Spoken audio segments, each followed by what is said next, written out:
Assalamualaikum warahmatullahi wabarakatuh. Salam rahayu rahayu rahayu. Pulau Jawa dan juga Pulau Sumatera itu dipercaya masyarakat, termasuk para ahli, sebagai dataran yang awalnya itu tidak terpisahkan.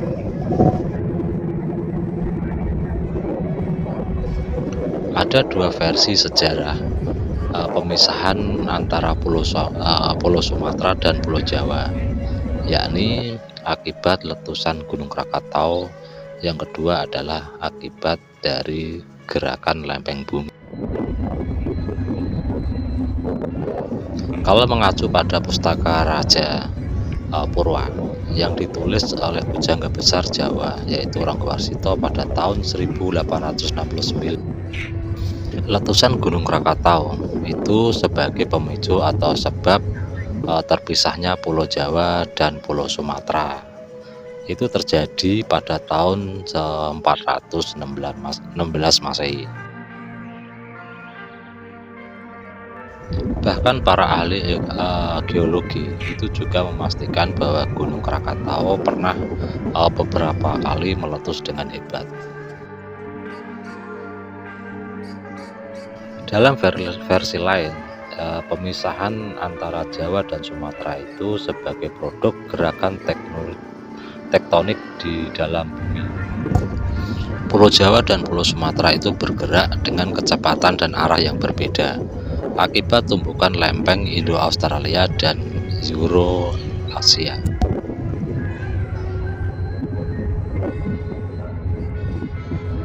Perbedaan ini yang menyebabkan terbukanya celah di dalam bumi, seperti teori yang disampaikan oleh geolog dari Museum Geologi India Pratama.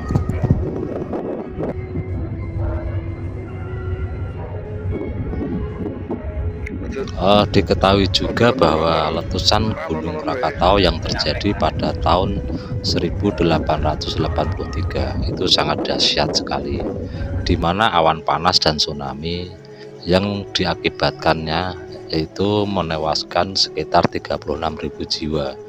Suara letusan itu bahkan terdengar hingga ke Australia dan juga di dekat Afrika, sekitar 4.653 km. Teman-teman, daya ledaknya diperkirakan mencapai 30.000 kali lipat dari bom atom yang pernah diledakkan di Hiroshima dan Nagasaki di akhir Perang Dunia Kedua, sehingga menyebabkan perubahan iklim global, teman-teman. Dunia sempat gelap selama 2,5 hari akibat debu vulkanik yang menutupi atmosfer dan sinar matahari, teman-teman. Itu sehingga sinar matahari itu redup sampai setahun.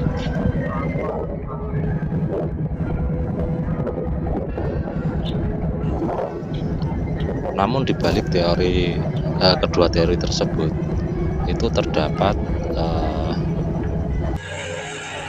berkembangnya sebuah cerita masyarakat terkait asal muasal terbelahnya Pulau Jawa dan Sumatera.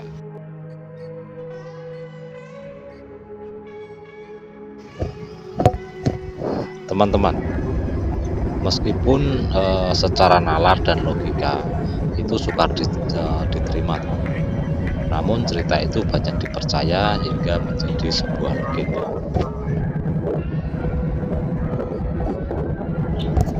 Teman-teman, Selat Sunda sendiri merupakan selat yang menghubungkan Jawa dan Sumatera, serta menghubungkan Laut Jawa dengan Samudra Hindia. Dalam legenda, terbentuknya Selat Sunda juga mengawali cerita terbentuknya Gunung Krakatau, teman-teman.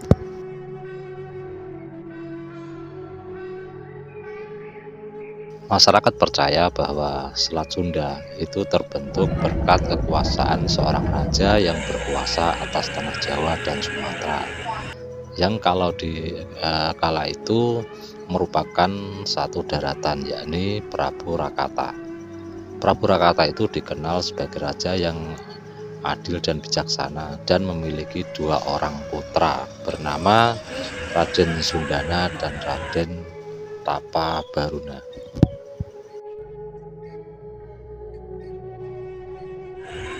Di usianya yang telah senja, Prabu Rakata atau dikenal juga dengan nama Krakatau itu berniat untuk membagi wilayah kekuasaannya, yakni wilayah barat yang kini menjadi Pulau Sumatera dan wilayah timur yang kini menjadi Pulau Jawa.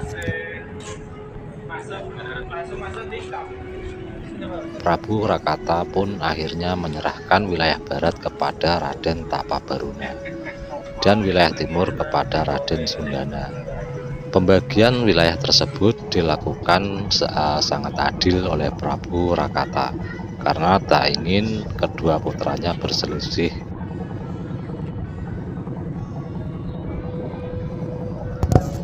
Di samping karena faktor usia, teman-teman, niat Prabu Rakata ini juga didasari keinginannya untuk mendekatkan diri kepada Yang Maha Kuasa.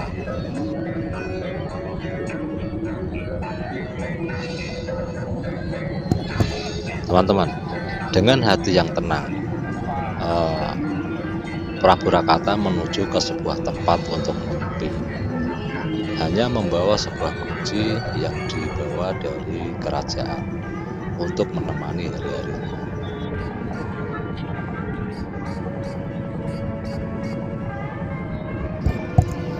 Beberapa tahun kemudian, Prabu Rakata menerima kabar yang mengejutkan. Pembagian wilayah yang dia putuskan seadil-adilnya itu ternyata membawa petaka bagi kedua putranya.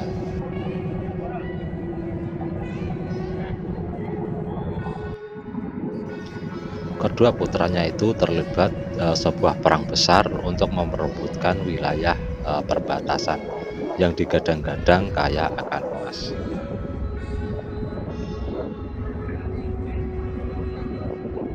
Hati Prabu Rakata pun seketika hancur mendengar kabar tersebut. Dia tidak menyangka jika niat baiknya berlaku adil, dibalas dengan perselisihan hanya karena kekuasaan. Hal itu pun membuat Prabu Rakata murka dan memutuskan kembali ke kerajaan untuk menghentikan perang saudara itu.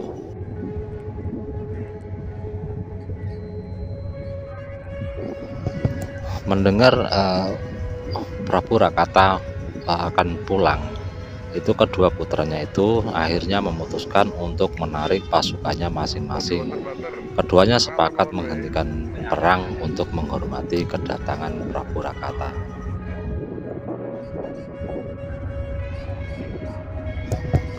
Teman-teman, di dalam perjalanannya pulang ke kerajaan, Prabu Rakata itu pun menyempatkan diri untuk mengisi penuh guci yang dibawanya dengan air laut. Tiba-tiba tiba di kerajaan, Prabu Rakata lalu memanggil kedua putranya dan meminta agar keduanya berdiri di wilayah perbatasan antara wilayah kekuasaan masing-masing.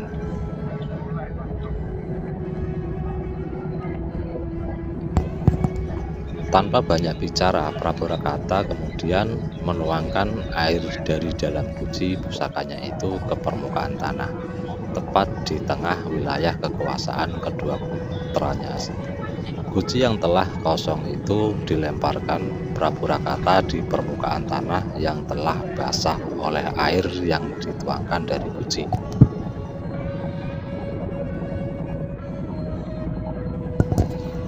Tak lama kemudian terdengarlah gemuruh hingga membuat tanah bergetar. Getarannya sangat hebat, membentuk celah jurang sangat dalam, sehingga terbelahlah wilayah yang disengketakan Raden Tapabaruna dan Raden Sundana.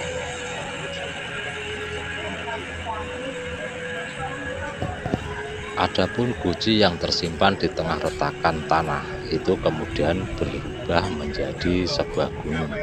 Untuk menghormati pemilik guci, gunung tersebut lalu diberi nama Krakata atau Krakatau. Teman-teman, legenda tersebut masih dipercaya masyarakat hingga saat ini. Terlebih-lebih legenda itu menyimpan pesan moral yang sangat berharga, yakni kekuasaan bukanlah segala-galanya. Akibat keserakahan perbatasan wilayah dan kekuasaan, Raden Tapabaruna dan Raden Sundana itu akhirnya sama-sama sirna tidak berbekas. Episode kali ini sampai sini dulu ya. Kalau kalian punya rekomendasi, kasih tahu aku dengan tulis di kolom komentar ya. Jangan lupa like, comment, share, dan subscribe ya. Jangan direkam.